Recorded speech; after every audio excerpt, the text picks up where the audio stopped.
Hey guys, welcome back to my channel. This is Tactical Expedition. Today I will show you my new upgrade. It's an Odyssey AGM battery. It's an observed glass matte battery, which is much better than the regular lead acid batteries. This AGM battery is supposed to last a lot longer than my stock battery, so it's good for off-roading vehicles like mine. The Odyssey Extreme Series battery was previously known as Group 34 PC1500. Now it's called ODX-AGM34R, and dimensions are 10.5 and 6.5-ish, and the height is about 7.5. Weight of this battery is 48.8 pounds. Stock battery is Panasonic. Cold cranking amps is only 530 compared to the new battery is 850. So it's a huge difference. And the stock battery's weight is 37.4. So I'll be installing new batteries right there.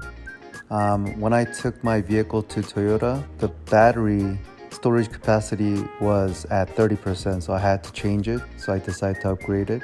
You have to remove the negative first, which is black, then the positive. Use a 10mm socket and the 12mm socket. This is all you need.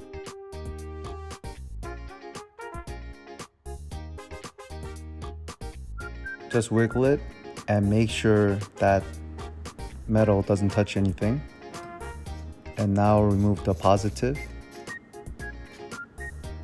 Again, I had a lot of accessories attached to the battery, like my winch and 2 LED bars. That's why I wanted to upgrade to a stronger and better battery. Remove the bracket.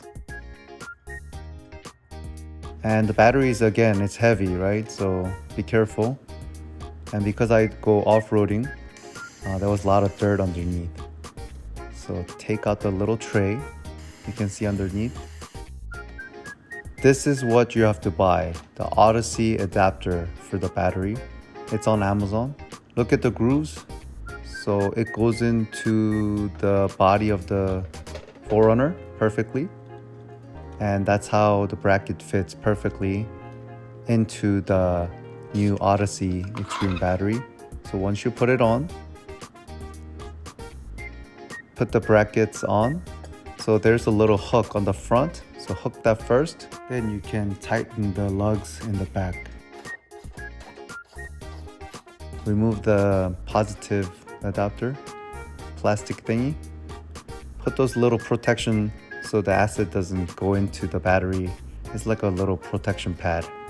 And clean it with baking soda and water and the brush, and then really make it real tight.